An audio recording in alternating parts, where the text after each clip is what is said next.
Hello everyone. In last videos we have discussed about the simple linked list and circular linked list. Now come to the doubly linked list. तो डबली link list पढ़ने के पहले सबसे पहले हमें ये पता होना चाहिए कि what is the drawback with simple link list and circular link list, why we required to study doubly link list. तो इसको हम यहाँ पर कुछ नोट्स ड्रॉ कर लेते हैं, उसके थ्रू एक्सप्लेन करता हूं मैं आपको। लेट सपोज मेरे पास में 4 नोट्स हैं और हर एक नोट की कोई ना कोई इंफॉर्मेशन है। सो यहाँ पर हमारे पास में इंटीजर टाइप का डेटा है 10, 20, 30, 40। हर एक नोट का कुछ ना कुछ एड्रेस है। लेट सपोज इसका 100, इसका 200, इसका 300, इस पर्टिकुलर नोट का 400।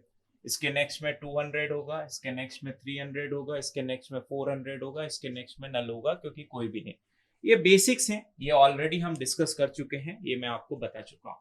नाउ सिंपल लिंक लिस्ट का ड्रॉबैक हमने देखा, तो बैक ट्रैक नहीं कर सकते। बैक ट्रैक नहीं कर सकते मतलब प्रीवियस नोट की इंफॉर्मेशन को एक्सेस नहीं कर पा रहे थे, तो आपने क्या किया, यहाँ पर फर्स्ट नोट के एड्रेस को एसोसिएट कर दिया। इट मींस 100 को यहाँ पे आपने डाल दिया, तो जिससे क्या हुआ कि फर्स्ट नोट के एड्रेस जो इंफॉर्मेशन है, मतलब प्रीवियस नोट की जो इंफॉर्मेशन है उसको हम एक्सेस कर पा रहे थे, वापस से प्रीवियस नोट पर बैक ट्रैक कर पा रहे थे। बट इस पर्टिकुलर का भी ड्रॉबैक की यदि बात करें तो ड्रॉबैक ये है कि सपोज मेरे लिंक लिस्ट में 1000 नोट्स हैं और I want to access the information of 999 note की, ठीक है। यदि इस पर्टिकुलर केस में हमें क्या करना पड़ेगा, यदि यहां पे मैं आ गया, इस पर्टिकुलर पॉइंट पोजीशन पे हूं मैं, तो मुझे यहां से पूरा का पूरा वापस से ट्रैवर्स करना पड़ेगा। इट मींस 999 नोट को ट्रैवर्स करना पड़ेगा। सो हमने क्या बोला, the time complexity in worst case is order of N. इस पर्टिकुलर को रिड्यूस करने के लिए, मतलब जो ट्रैवर्सिंग टाइम है आपका, उसको रिड्यूस करने के लिए हमने डबली लिंक लिस्ट पर आए। नाउ डबली लिंक लिस्ट में ऐसा हमने क्या किया, डबली लिंक लिस्ट के केस में हमने यहां पर एक नोड में जो इंफॉर्मेशन है वो प्रीवियस नोड की भी रखी और उसके नेक्स्ट नोड की भी रखी, ठीक है। लेट अस अज्यूम मेरे पास में यहाँ पे कुछ नोट्स मैं ड्रॉ कर लेता हूं। इन नोट्स में इंफॉर्मेशंस हैं, ये मेरे पास में टोटल 3 नोट्स हैं। तो यहाँ पर अभी तक हम क्या कर रहे थे, सिर्फ नेक्स्ट नोड का एड्रेस को होल्ड करके रख रहे थे। सपोज ये 100 है, ये 200 है, ये 300 है, ठीक है। सो अभी तक हम क्या कर रहे थे, इस 200 को यहाँ पे रख रहे थे, इस 300 को हम यहाँ पे स्टोर करके रख रहे थे, इसके नेक्स्ट में कुछ भी नहीं था तो नल हम रख रहे थे। अब मैं क्या करूंगा, इसके प्रीवियस नोट की भी इंफॉर्मेशन को स्टोर करके रखूंगा। इससे होगा क्या, इससे ये होगा मैं किसी भी मूवमेंट पर किसी भी प्रीवियस नोट को एक्सेस कर सकता हूं। लेट अस अज्यूम मेरे पास में 1000 नोट्स हैं और I want to access the information of 998 note की, तो मैं सिर्फ मुझे दो बार ट्रैवर्स करना पड़ेगा और उस नोट की इंफॉर्मेशन को एक्सेस कर पाऊंगा। नाउ इसके लिए हमने क्या करा, इसके लिए हमने 2 पॉइंटर्स लगाए यहां पर। एक जो है प्रीवियस नोट की इंफॉर्मेशन को रखेगा, दूसरा हमारा नेक्स्ट नोट की इंफॉर्मेशन को रखेगा। तो यहां पे क्या हो जाएगा, ये किसकी एड्रेस को रखेगा, इसके प्रीवियस वाले को। प्रीवियस नोट का एड्रेस क्या है 200, तो यहां पे 200 हो जाएगा।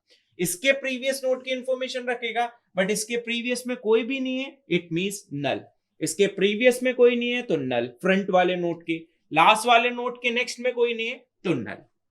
तो इस तरह से हम क्या करेंगे, प्रीवियस वाले नोट की इंफॉर्मेशन को भी एक्सेस कर सकते हैं। नाउ इस पर्टिकुलर केस में जो स्ट्रक्चर बनेगा उसमें माइनर सा चेंज होगा। क्या होगा, स्ट्रक्ट नोड, मतलब स्ट्रक्ट कीवर्ड है, नोड मैं सी प्रोग्रामिंग के थ्रू लिख रहा हूं, node is a structure name.